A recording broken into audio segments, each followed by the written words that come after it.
قرآن مجید کا 3 سپارہ، اور اس کے اندر اللہ تبارک و تعالی نے اپنے بندوں سے کیا کچھ بات ارشاد فرمائی ہے، اس کے ضمن میں ایک مختصر سا خلاصہ۔ پہلی آیہ کریمہ میں اللہ کریم نے اس بات کا اظہار فرمایا ہے کہ بندے سارے میرے ہی ہیں، لیکن جب میں فضل کرتا ہوں تو کسی کو کسی پر فضیلت عطا کر دیتا ہوں۔ ارشاد فرمایا تلک الرسل، یہ رسولوں کی جماعت ہے، فضلنا بعضهم علی بعض، پر ہم نے بعض کو بعض پر فضیلت عطا کر دی۔ پہلی آیت 3 سپارے کی، رسول ہونے میں، نبی ہونے میں سارے برابر ہیں، پر ہم نے بعض کو بعض پر فضیلت دے دی۔ فرمایا منہم من کلم اللہ ورفع بعضهم درجات۔ کیا خوبصورت انداز ہے۔ ارشاد فرمایا جا رہا ہے کہ ان میں سے کچھ ایسے ہیں جن سے اللہ نے کلام فرمایا ہے، اور بعض ایسے ہیں جنہیں اللہ نے درجوں میں اس سے بھی زیادہ بلندی عطا فرما دی۔ کوئی رہ فلک اتے یار گیا تے کوئی جا سدرات ہار گیا، ایک کالیاں زلفاں والا سی جڑا لنگر شاہ تو بھی پار گیا۔ انداز دیکھیے، فرمایا کچھ سے کلام کیا اور کچھ کو پھر میرے رب نے درجوں میں اور بلندی عطا فرما دی۔ اب اللہ جس کو بلندی عطا کرے وہ کتنی بلندی پہ گیا ہے اس کا کوئی اندازہ کر سکتا نہیں۔ تو میرے اللہ نے بھی نہ بات کھلی چھوڑ دی، فرمایا چلو حساب لگاتے رہو۔ اعلیٰ حضرت فرماتے ہیں کمان امکان کے جھوٹے نکتوں، تم اول اور آخر کے پھیر میں ہو، محیط کی چال سے تو پوچھو وہ کدھر سے آئے اور کدھر گئے تھے۔ وہ تو بات بڑی دور نکل گئی، تم ابھی تک اس چکر میں ہو کہ کہاں سے آئے اور کہاں گئے۔ محمد سر وحدت ہے، کوئی رمز ان کی کیا جانے، شریعت میں تو بندے ہیں حقیقت میں خدا جانے، اور نہ حلیمہ بید کھلا ہے یہ، نہ مقام میں چونو چرا ہے یہ، تو خدا سے پوچھ وہ کون تھے تیری عظمتیں جو بڑھا گئے۔ لباس آدمی پہنا تو جہان آدمی سمجھا، وہ مزمل بن کے آئے تھے تجلی بن کے نکلیں گے۔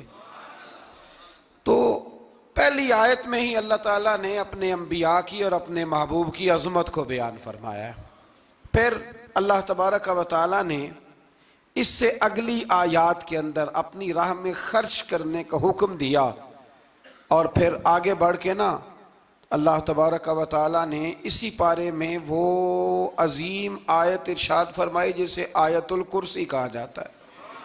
آیت الکرسی میں اللہ تعالیٰ کی عظمتوں کا بیان ہے، شانوں کا بیان ہے، بلندیوں کا بیان ہے، اور اس کے کمال اختیار اور کمالات کا بیان ہے۔ اور یہ وہ خوبصورت آیت کریمہ ہے آیت الکرسی۔ یہ حدیث آپ نے آج رٹ لینی ہے، یہ رٹ لینی ہے آپ نے حدیث، اور اتنی پکی رٹنی ہے کہ میرا مشورہ ہے کہ بچوں کے کانوں میں بھی بتانی ہے کہ یہ کام بھولنا نہیں۔ نبی پاک علیہ السلام نے فرمایا جو ہر فرض نماز کے بعد آیت الکرسی پڑھے گا نا، وہ مرنے سے پہلے پہلے جنت میں اپنا مقام دیکھ لے گا۔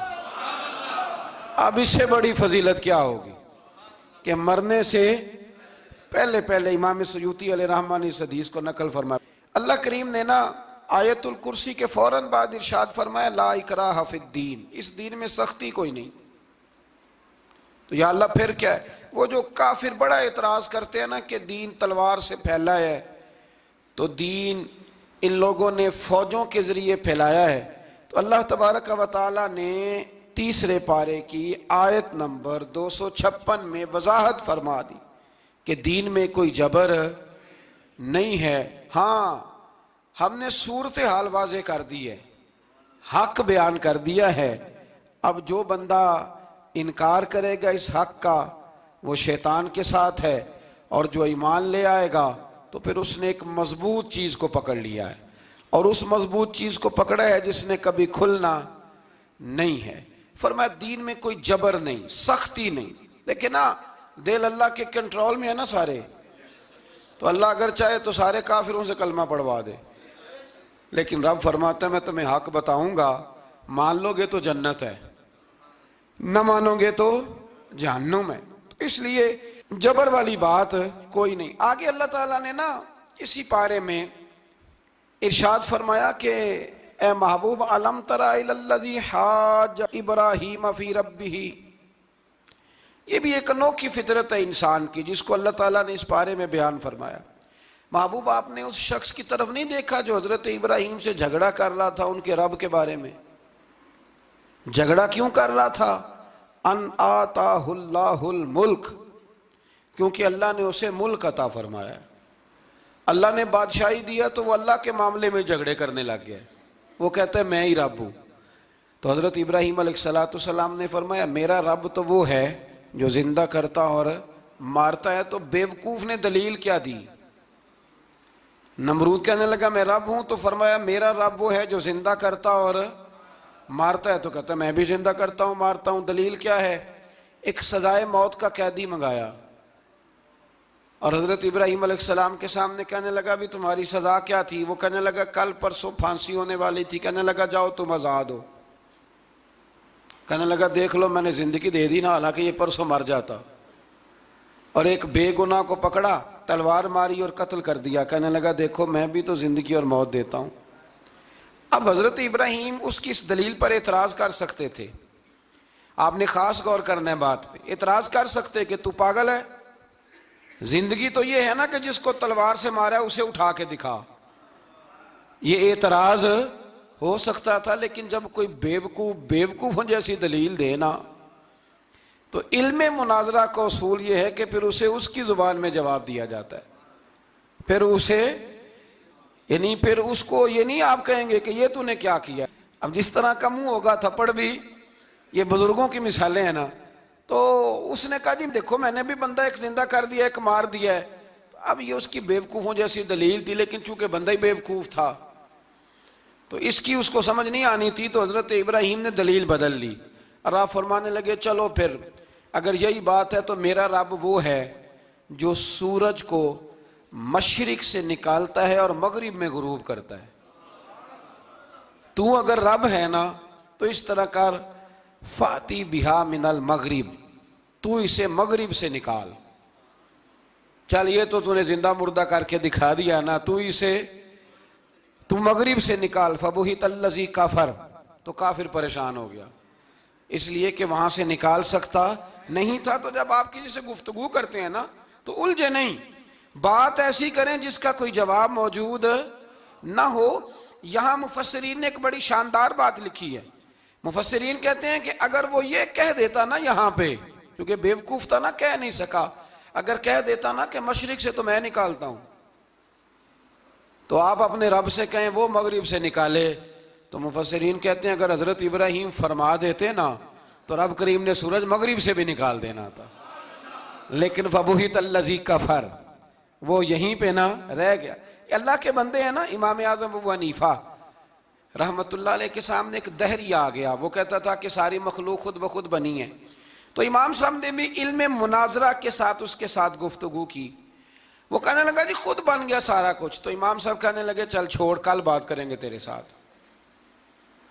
وہ کل دوبارہ آیا تو امام اعظم دریا کے کنارے کھڑے تھے۔ کہنے لگا امام صاحب بڑے پریشان کھڑے ہو؟ تو آپ فرمانے لگے پریشان اس لیے ہوں کہ میں نے عجیب ہی نظارہ دیکھا ہے۔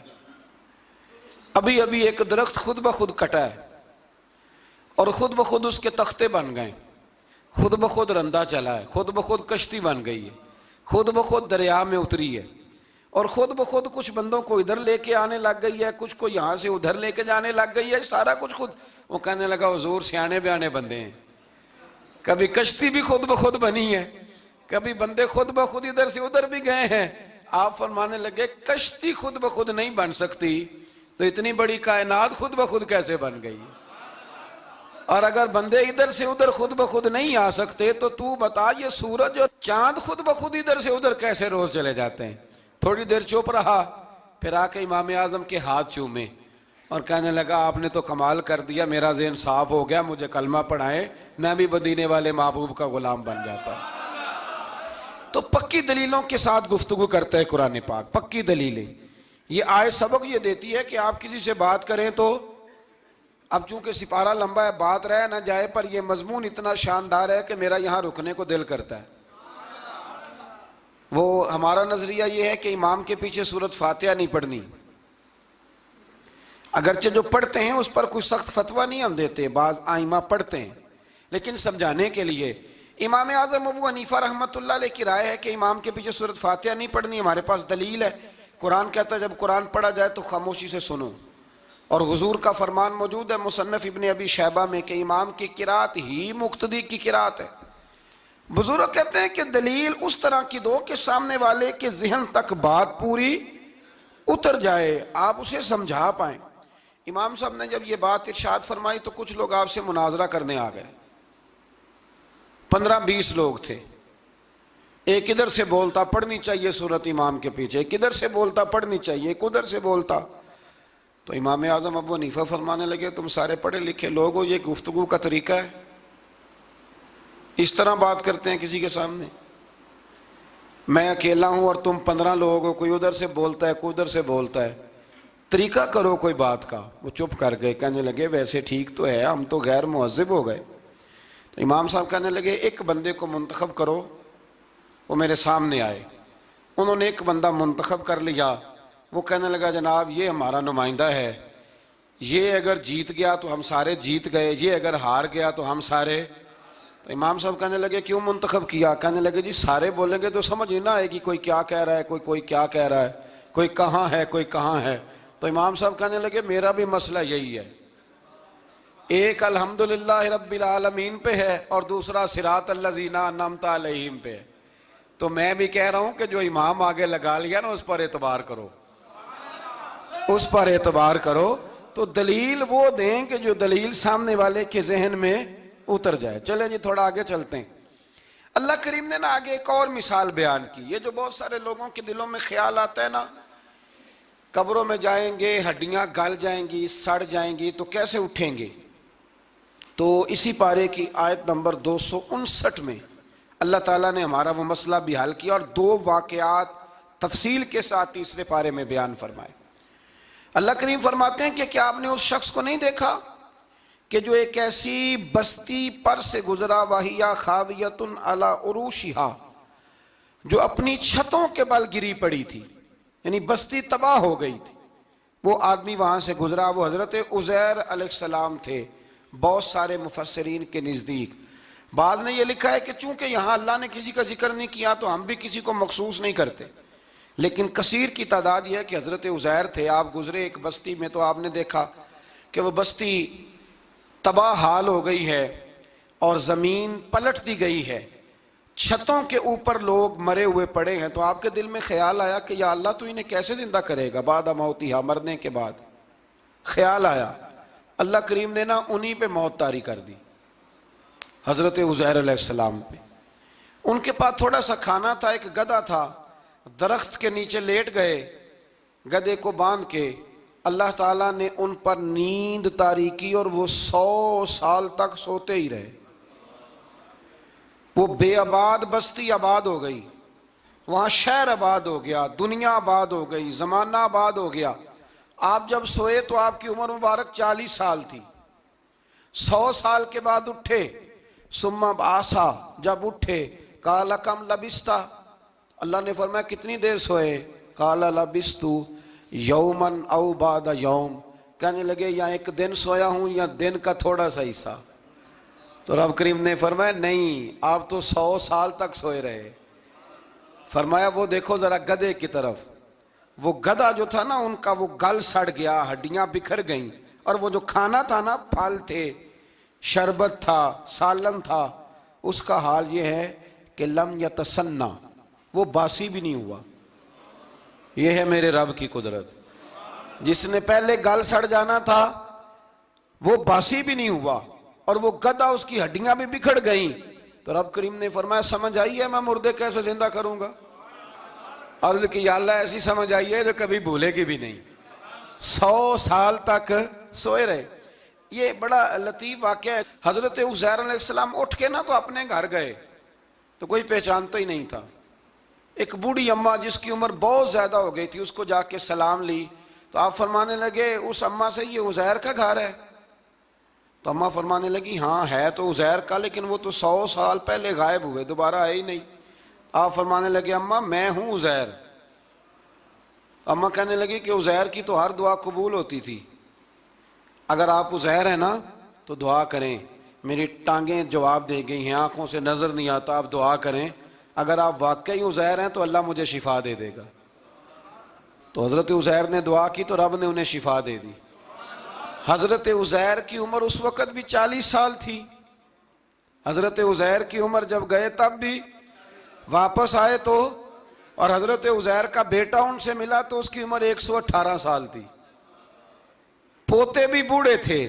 لوگوں نے حضرت عزیر علیہ السلام سے کہا یہ کیا ہے؟ فرمانے لگے یہ میرے اللہ کی قدرت ہے، یہ میرے رب کی قدرت ہے۔ آج بھی آپ دیکھ لیں کہ کچھ لوگوں کے بال ساری زندگی سفید نہیں ہوتے، اور کچھ 17 سال کے 16 سال کے نوجوان ہیں تو سارا سال ان کا سفید ہو جاتا ہے، علامات وہ آ جاتی ہیں جو بوڑھوں میں ہوتی ہیں۔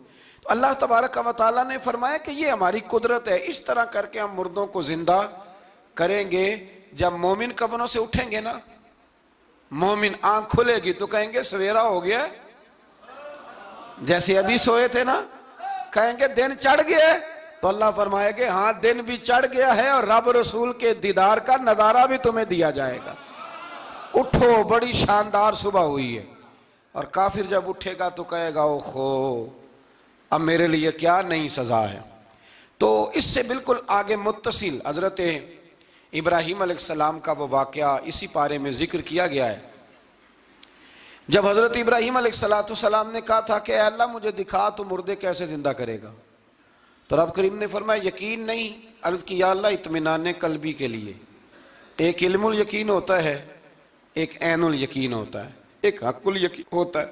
کہ یا اللہ میں اطمینان قلبی کے لیے، تو اللہ نے فرمایا 4 پرندے لے لو۔ حضرت ابراہیم علیہ السلام نے 4 پرندے لیے، کچھ نے لکھا ہے کوا تھا، مور تھا، مرغی تھی، کبوتر تھا، مختلف نام آئے۔ وہ 4 پرندے لیے، پھر ان کو ذبح کیا، پھر ان کا قیمہ بنایا، پھر گوشت ایک دوسرے میں مکس کیا، پھر 4 مختلف پہاڑیوں پہ رکھا۔ اللہ نے فرمایا مکس ہو گئے نا آپس میں، اب تم آواز دو۔ حضرت ابراہیم نے آواز دی اور رب نے زندگی دی، اور وہ پرندے اپنی ٹانگوں پر چلتے ہوئے حضرت ابراہیم کے پاس آ کے کھڑے ہوئے۔ تو فرمایا ابراہیم جس طرح ان کو زندہ کیا نا، اسی طرح پھر قبروں سے میں ہڈیاں بھی زندہ کر کے نکال دوں گا۔ میں ایک فلسفی کو پڑھ رہا تھا، یہ ہمارے جدید دور کے فلسفی بڑے عجیب باتیں کرتے ہیں۔ وہ کہتے ہیں جی ہوا ایسی چلتی ہے کہ انسان قبر میں ہوتا ہے تو ہڈیاں گل سڑ جاتی ہیں تو کوئی بھی نہیں بچتا، اور پھر آپ کہتے ہیں کہ کچھ کو عذاب ہوتا ہے کچھ کو ثواب ہوتا ہے۔ تو قبر کے اندر جب مردے چلے گئے تو آپ یہ بھی کہتے ہیں بعض لوگ کہ ایک قبر سے 70 اٹھیں گے تو ایک کو عذاب ہو رہا ہے ایک کو ثواب ہو رہا ہے، یہ کیا ماجرا ہے؟ ہمارے بزرگوں نے جواب دیا ہے، ہمارے بزرگوں نے یہ جواب دیا ہے کہ یہ ہوائیں، یہ فضائیں، یہ ساری اللہ کی قدرت ہے۔ ہر آدمی کو ٹھنڈ لگ جاتی ہے سردیوں کے موسم میں۔ میں نے کچھ ایسے بندے دیکھے ہیں، بلکہ کوئی مجھے کہے گا تو میں دکھا دوں گا، ساری سردیاں سویٹر نہیں پہنتے، پھر فوت ہو جاتے ہیں۔ اور کئیوں نے 6 پہنے ہوتے ہیں، پھر بھی دانت کے ساتھ دانت بج رہا ہوتا ہے، وہ کہتے ہیں توبہ توبہ بڑی ٹھنڈ ہے۔ یہ بھائی آب و ہوا ایک ہی ہے، لیکن وجود کے اثر قبول کرنے کے معاملات بھی اور ہی ہیں۔ یہی معاملہ قبر میں ہوگا۔ دیکھیں نا حضرت عزیر علیہ السلام کے گدھے نے بھی آب و ہوا لکھی اور کھانے نے بھی، تو گدھا گل سڑ گیا پر کھانا گلا سڑا۔ دوسری بات یہ کہ قبر میں بندے اکٹھے ہیں تو کسی کو عذاب تو کسی کو ثواب۔ تو امام جلال الدین سیوطی رحمۃ اللہ علیہ فرماتے ہیں 2 بھائی اگر ایک پلنگ پہ سوئے ہوں تو ایک خواب میں لاہور ہوتا ہے دوسرا پشاور ہوتا ہے، سوئے کہاں ہوتے ہیں؟ اکٹھے ایک پلنگ پہ۔ وہ ایک کہتا ہے میں رات کو لاہور تھا، اور دوسرا کہتا ہے نہیں تو غلط کہہ رہا ہے میں تو پشاور تھا، تو ہوتے کہاں ہیں؟ تو اگر ایک جگہ پہ آپ موجود ہیں اور اللہ تبارک و تعالیٰ نے آپ کو روحانی طور پر کہیں کا کہیں پہنچا دیا ہے، تو اسی طرح قبروں میں بھی اگر کسی کو عذاب ہوگا تو ہو ہی جائے گا، اللہ معاف کرے، اور اگر کسی پہ رحمت ہوگی تو وہ بھی انشاءاللہ ہو ہی جائے گی۔ تھوڑا سا آگے بڑھتے ہیں۔ پھر اللہ تبارک و تعالیٰ نے نا اپنی راہ میں خرچ کرنے کی بات ارشاد فرمائی۔ فرمایا اگر تم میری راہ میں خرچ کرو گے تو میں تمہیں 700 گنا کر کے واپس کروں گا۔ اللہ کی راہ میں خرچ کریں گے تو کتنا ملے گا؟ یہاں بھی معاملہ یقین کرنے کا ہے۔ قوم کو یقین آ جانا کہ ڈبل ہو جائیں گے تو ساری قوم لٹ جاتی ہے. اگر اتنا یقین ہو جائے نا ڈبل ہو جائیں گے تو لٹ جاتی ہے. تو اگر یہ بھی یقین ہو جائے نا کہ 700 گنا ہو جائیں گے تو پھر بھی میرا خیال یہ ہے کہ قوم لٹنے کو تیار ہو سکتی ہے. لیکن وہاں لٹ کے برباد ہوتے ہیں. رب رسول کے رستے میں لٹیں گے تو آنے والی نسلوں کو بھی اللہ آباد فرما دے گا, اللہ آباد کر دے گا آنے والی نسلوں کو. تو میرے دوستو تھوڑا سا آگے جب ہم اس پارے میں چلتے ہیں تو اللہ تبارک و تعالیٰ نے 2 باتیں ارشاد فرمائیں. ایک تو ارشاد فرمایا کہ شیطان تمہیں نا 2 چیزوں کے بارے میں اکثر ورگلاتا ہے. ایک تمہیں کہتا ہے کہ کنجوسی کرو, فقر تنگ دستی ہو جائے گی اگر خرچ کرو گے, اور دوسرا تمہیں کہتا ہے بے حیائی کرو. اللہ نے فرمایا یہ 2 کام تم نے کرنے نہیں, نہ تم نے بخل کرنا ہے اور نہ تم نے بے حیائی کرنی ہے. اور پھر آگے جا کے ارشاد فرمایا کہ دانائی بڑی حکمت ہے, عقل مندی بڑی حکمت ہے, زندگی دانائی سے گزارو. یؤتی الحکمت من یشاء, اللہ جسے چاہتا ہے حکمت عطا کرتا ہے. ومن یؤت الحکمت فقد اوتی خیرا کثیرا, اور جسے اللہ نے دانائی دی نا عقل, اللہ فرماتا ہے اسے ہم نے خیر کثیر عطا کی. کام سارے ہی ہو جاتے ہیں پر جو عقل کے ذریعے کیا جائے نا, شیخ سعدی نے کہا تھا اگر تیرے پاس 1 من علم ہے نا تو 10 من عقل کی بھی ضرورت ہے, پھر وہ علم آگے پہنچتا ہے. 10 من 1 من شعور کے ساتھ, دانائی کے ساتھ. میرے نبی کریم علیہ السلام نے نا بڑی دانائی کے ساتھ دین پھیلایا ہے, بڑی حکمت کے ساتھ, بڑی خوبصورتی کے ساتھ. حضور نے, ایک شخص نے آگے کہا یا رسول اللہ صلی اللہ تعالیٰ علیہ وسلم میں 5 نمازیں نہیں پڑھ سکتا, 2 پڑھوں گا. تو صحابہ کہتے ہیں ہمارے دل میں خیال آیا کیسے اجازت ملے گی, نماز تو فرض عین ہے, ہر نماز کی ہر رکعت کا ہر سجدہ فرض ہے, اور یہ پوری 3 نمازوں کی چھٹی مانگ رہا ہے. لیکن حضور نے حکمت سے دین پھیلایا, دانائی سے. مسند امام احمد بن حنبل میں موجود ہے, حضور نے فرمایا اگر 2 نمازیں پڑھو گے 3 نہ پڑھو گے تو کلمہ تو پڑھ لو گے نا دل سے. حضور پڑھ لوں گا, فرمایا چل تو 2 ہی پڑھ لینا, کلمہ پڑھ صحیح. حضرت ابو ہریرہ کہتے ہیں اس نے 3 نمازوں کی چھٹی کی شرط پر کلمہ پڑھا, ابھی پورا ہفتہ نہیں ہوا تھا کہ اس نے 5 نمازیں کیا تہجد بھی شروع کر دی. اس شخص نے پھر اشراق اور چاشت بھی پڑھی, وہ ساری رات مصلی پہ بھی بیٹھا. لہٰذا دانائی کے ساتھ. گھر بھی آپ کا حکمت سے چلے گا, دانائی سے چلے گا, دکان بھی آپ کی حکمت اور دانائی سے چلے گی. تو مسلمان اس کو نہیں کہتے جو جذباتی ہو جائے, جو فٹافٹ مرانے پہ اتر آئے, اس کو کہتے ہیں جو بڑی دانائی کے ساتھ حکمت کے ساتھ چیزوں کو لے کے آگے بڑھتا ہے. پھر اللہ تبارک و تعالیٰ نے نا 5ویں سے 6ٹھے رکوع میں سود کی حرمت بیان کی, اور اللہ کریم نے فرمایا کہ یہ جو لوگ کہتے ہیں نا کہ سود بھی تجارت کی طرح ہی ہے, یہ بھی تو کاروبار ہی ہے, فرمایا قیامت کے دن یہ اس طرح کھڑے کیے جائیں گے جس طرح کسی کو شیطان چھو لینا. شیطان چھوتا ہے تو وہ آدمی یوں ہو جاتا ہے جیسے پاگل ہو گیا ہے. تو ان لوگوں کو جو سود اور کاروبار کو ایک کہتے ہیں, انہیں بھی قیامت میں پاگلوں کی طرح کھڑا کیا جائے گا. اور پھر اللہ تعالیٰ نے حکم دیا, فرمایا سود چھوڑ دو جو باقی رہ گیا ہے, اس سے جان چھڑا لو. اور اگر تم نے ایسا نہ کیا فَإِن لَمْ تَفْعَلُوا, اگر تم نے ایسا نہ کیا فَأْذَنُوا بِحَرْبٍ مِّنَ اللَّهِ وَرَسُولِهِ, پھر اللہ اور اس کے رسول سے جنگ کرنے کے لیے تیار ہو جاؤ. طویل ترین آیت قرآن مجید کی, آیت نمبر 282. اس میں اللہ تعالیٰ نے فرمایا جب بھی تم نے لین دین کرنا ہے اسے لکھنا ہے. ایک لفظ سے نا مجھے تو کئی دفعہ چڑی ہو جاتی ہے, وہ لفظ ہے کہ مجھے اعتبار ہے. میں کہتا ہوں کہ وہ والدین بڑے ظالم ہیں جو کہتے ہیں مجھے جوان بچی اکیلی کالج جاتی ہے تو مجھے اعتبار ہے. جوان بچے کو 10-20 ہزار روپیہ جیب میں ڈال کے گلی میں بھیج دیتے ہیں اور کہتے ہیں مجھے اعتبار ہے. اسی طرح وہ لوگ بھی بڑے ظلم کرتے جو اپنے بھائی کے ساتھ لین دین کرتے ہیں, تحریر نہیں کرتے اور کہتے ہیں مجھے اعتبار ہے.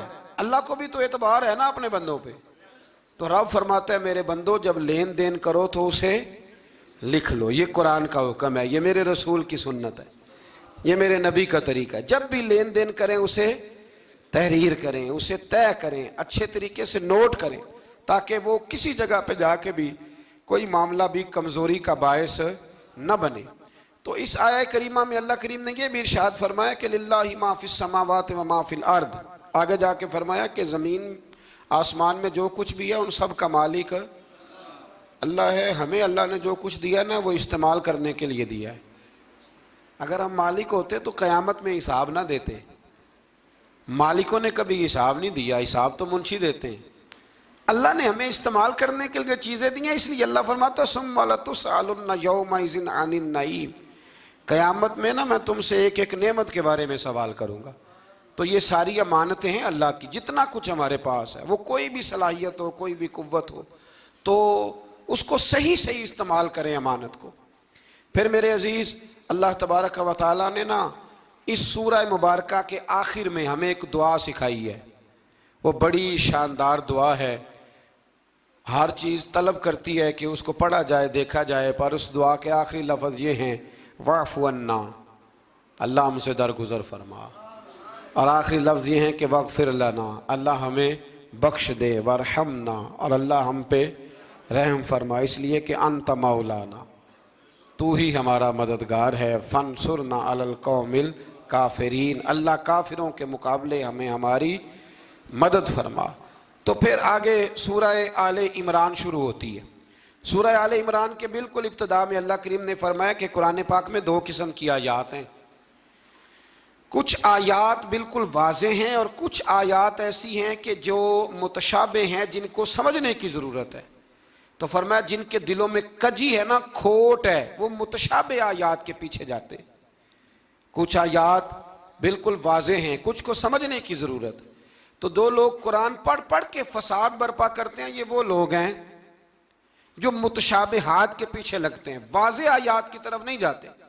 ہمارے زمانے میں بھی ہم دیکھتے ہیں کہ قوم یہ جو واضح آیات ہیں ان پر عمل نہیں کرتی، بلکہ کچھ ایسی آیات، کچھ ایسی باتیں جن کو بڑی گہرائی اور گہرائی سے سمجھنے کی ضرورت ہے وہ لے کے آ جاتی ہیں، کہتے ہیں یہ فلسفہ بیان کریں. تو میں کہا کرتا ہوں جو سیدھی سیدھی چیزیں ہیں پہلے ان پہ عمل کر لو نا. نمازیں 5 فرض ہیں، وہ پہلے پڑھو نا. ماں باپ کی خدمت فرض ہے، وہ کرو. حق سچ بولو، حلال روزی کھاؤ، جو ہے وہ دیانتداری کا مظاہرہ کرو. تو یہ کام کرو نا. پھر آگے فلسفے میں بھی چلے جائیں گے، پھر منطق کی باتیں بھی چھیڑ لیں گے. تو جو واضح واضح چیزیں ان پر تو عمل کر لیں. وہ باریکیوں میں جانا، پہیلیاں جو ہے وہ بجھانا اور بڑی بڑی عجیب باتیں کرنا، ان سے نکلیں. اللہ تبارک و تعالی ہمیں سمجھنے کی توفیق عطا کرے. پھر اس سے آگے جا کے نا تو اللہ تبارک و تعالی نے اسی آیہ کریمہ کے اندر حضرت مریم کا ذکر فرمایا ہے. جناب مریم سلام اللہ علیہا اللہ تبارک و تعالی کی وہ پاک باز بندی ہیں جن کی ماں نے منت مانگی تھی کہ اللہ اگر تو مجھے بچہ دے گا نا تو میں وہ تیرے رستے میں دے دوں گی. یہ حضرت عمران علیہ السلام کی صاحبزادیاں جناب مریم اللہ کی ولیاں ہیں. عورت نبی ہو سکتی، یہ کیا ہیں؟ اللہ کی ولیہ. تو حضرت مریم جب وہ بچہ پیدا ہوا ان کی ماں نے منت مانگی تھی. یہ قرآن مجید ہے، یہ 3 پارہ ہے اور اس کی جو آیات ہیں وہ ہیں آیت نمبر 34-35. اس سے آگے جب آپ چلیں گے تو یہ سارا مضمون سورہ آل عمران میں آپ کو ملے گا. تو جب آپ کی ولادت ہوئی تو بیٹی پیدا ہو گئی. تو اب حضرت جناب مریم سلام اللہ علیہا کی جو والدہ تھی نا وہ ان کو لے گئی جناب زکریا علیہ السلام کے پاس. وہ ان کے خالو تھے. کہا میں نے منت مانگی تھی کہ میں بچہ ہوگا تو مسجد کے لیے وقف کروں گی، تو اللہ نے بچی دی ہے. تو حضرت زکریا نے جناب مریم کے لیے اوپر چھت پہ ایک محراب بنا دیا. وہ محراب کے اندر رہتی تھی، وہاں عبادت کرتی تھی. حضرت زکریا آپ کے خالو بھی تھے، اللہ کے پیغمبر بھی تھے. وہ وہاں بیٹھا کرتے تھے اور ان کی پرورش کرتے، کھانے پینے کا خیال کرتے. بڑی خاص بات ہے، عقیدے کی بات ہے. جب سے پہلا سپارہ ہم نے شروع کیا نا تو تھوڑی سی دیر کے بعد وہ عقیدہ آ جاتا ہے جس عقیدے پہ اللہ تعالیٰ نے مجھے اور آپ کو قائم رکھا ہوا ہے. ذرا دیکھیں یہاں بھی بات کھل کے کیسے واضح آتی ہے. حضرت جناب مریم جب جوان ہو گئیں تو حضرت زکریا ایک دن اندر داخل ہوئے تو دیکھا کہ وہاں بے موسم پھل پڑے ہوئے ہیں. موسم بھی نہیں ہے اور وہ پھل موجود ہیں. تو اللہ کے نبی نے اللہ کی ولیہ سے پوچھا کہ یہ کہاں سے آئے؟ انا لکی ھذا، پوچھنے لگے حضرت زکریا یہ کہاں سے آئے؟ قالت ہوا من عند اللہ، تو حضرت مریم کہنے لگی یہ میرے اللہ کی طرف سے آئے ہیں، یہ مجھے اللہ نے دیے ہیں، اور ان اللہ یرزق من یشاء بغیر حساب، اور جب رب کسی کو رزق دیتا ہے تو پھر بغیر حساب و کتاب ہی عطا فرماتا ہے۔ تو حضرت زکریا کے پاس اولاد کوئی نہیں تھی، بوڑھے ہو گئے تھے۔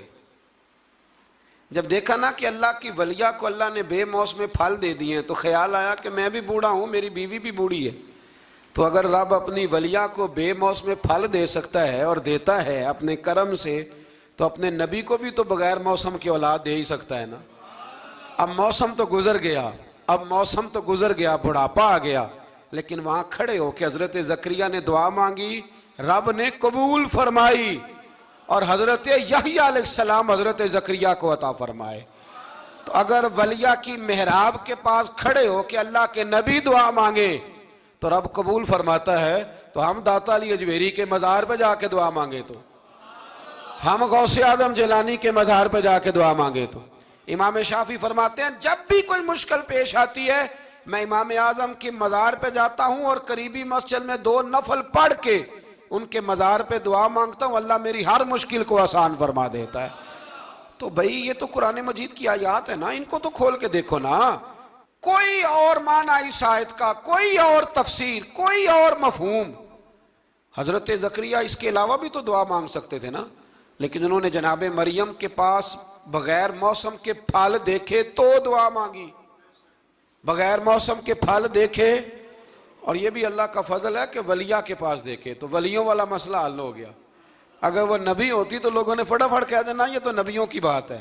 تو میرے بھائی اگر کسی کو بغیر موسم کا پھل چاہیے تو کسی ولی اللہ کے پاس جائے، کسی اللہ کے نیک بندے کے پاس جائے، رب بے موسم پھل بھی عطا کرتا ہے۔ تو پھر اللہ تبارک و تعالیٰ نے آگے جا کے نہیں آیات میں ارشاد فرمایا کہ ہم نے جناب مریم کو بغیر شادی کے بیٹا بھی عطا کیا، اور بیٹا بھی وہ عطا کیا کہ جو اللہ کے نبی ہیں، اور بیٹا بھی وہ دیا جنہوں نے پنگوڑے میں باتیں کرنی شروع کر۔ یہ میری خواہش ہے کہ یہ آیتیں آپ نے ضرور پڑھنی ہیں، یہ آیت نمبر 39 اور 40، انہی پر میں بھی بات ختم کر رہا ہوں۔ حضرت عیسیٰ کی شان رب کریم نے بیان فرمائی، یہ اللہ کا قرآن ہے، یہ اللہ کا قرآن ہے۔ ان کی شان کیا ہے کہ حضرت عیسیٰ علیہ السلام فرماتے ہیں کہ میں نا مٹی کی مورت بناتا ہوں، پھر اس میں پھونک مارتا ہوں، مٹی کا پرندہ بنا کے اس میں پھونک مارتا ہوں، میں پھونک حضرت عیسیٰ مارتے ہیں، اور جناب عیسیٰ کہتے ہیں وہ اللہ کے حکم سے اڑنا شروع کر دیتا ہے۔ پھونک کس نے ماری؟ اڑایا کس نے؟ وہ اتنی سی بات ہے، اس کو سمجھ لیں۔ حضرت عیسیٰ کہتے ہیں میں مٹی کی مورت بنا کے اس میں پھونک مارتا ہوں تو اللہ کے حکم سے زندہ ہو جاتی ہے، اڑنے لگتی ہے۔ حضرت عیسیٰ فرماتے ہیں میں تندرست کرتا ہوں مادرزاد اندھوں کو، لا علاج کوڑوں کو، اور میں مردے بھی زندہ کرتا ہوں، کرتا اللہ کی اجازت کے ساتھ ہوں۔ اور اسی آیت میں حضرت عیسیٰ فرماتے ہیں کہ میں تمہیں بتاتا ہوں جو تم کھا کے آتے ہو، اور وہ بھی بتاتا ہوں جو تم گھر میں چھوڑ کے آتے ہو۔ تو حضرت عیسیٰ علیہ السلام مٹی کا پرندہ بنا کے پھونک ماریں تو رب اس میں جان پیدا کر دے، مردے میں جان بھی پیدا کرتے ہیں، اور پھر حضرت عیسیٰ مادرزاد اندھ اور کوڑوں کو آنکھیں بھی دیتے ہیں اللہ کے حکم سے، اور پھر حضرت عیسیٰ علیہ السلام مردہ بھی زندہ کرتے ہیں اس کے اذن سے، جو کھا کے آتے ہیں وہ بھی بتاتے ہیں، جو چھوڑ کے آتے ہیں وہ بھی بتاتے ہیں۔ تو یہ تو حضرت عیسیٰ کی شان ہے۔ یہ حال ہے ان کے غلاموں کا، تو میری سرکار کا عالم کیا ہوگا، میری سرکار کا عالم کیا ہوگا۔ ایک جملہ میرے اعلیٰ حضرت کا، اور بات بڑی اعلیٰ، فرمانے لگے حضرت عیسیٰ علیہ السلام تو پھونک مار کے مردہ زندہ کرتے ہیں نا، تو فرماتے ہیں میرے نبی تو ایک نظر دیکھ لیں تو مردہ دل کو زندہ کر دیا کرتے، مردہ دل۔ اور پھر ایک حدیث سن لیں تاکہ بات اور واضح ہو جائے۔ حضور نے فرمایا علماء امتی کا انبیاء بنی اسرائیل، میری امت کے علماء بھی اسی طرح ہوں گے جس طرح بنی اسرائیل کے نبی ہوتے تھے۔ تو اگر حضرت عیسیٰ کے اندر یہ طاقت ہے تو میرے محبوب کے غلاموں میں بھی بڑی طاقت ہے۔ حضرت آصف بن برخی اگر تخت لا سکتے ہیں تو غوث اعظم بھی بیڑی اوپر اٹھا لیتے ہیں۔ اس لیے عقیدہ اور نظریہ قرآن ہے، حدیث ہے. ہم چونکہ پڑھتے نہیں، توجہ نہیں کرتے، تو لوگ ہمیں فٹافٹ، آپ یقین کریں بڑے صاف ستھرے انداز میں لوگ آ کے کہتے ہیں جی دیکھو جی یہ کدھر سے آ گیا. تو میں نے کہا یہ اللہ کا قرآن ہے، اور قرآن میں نہ ہو ہمیں بات کرنے کی کیا ضرورت ہے. یہ سارے عقائد اور نظریات وہ ہیں جو رب کریم نے خود قرآن مجید میں ہمیں عطا فرمائے ہیں. اللہ آپ کو خوش رکھے، بابرکت رکھے. آخر دعوانا الحمد.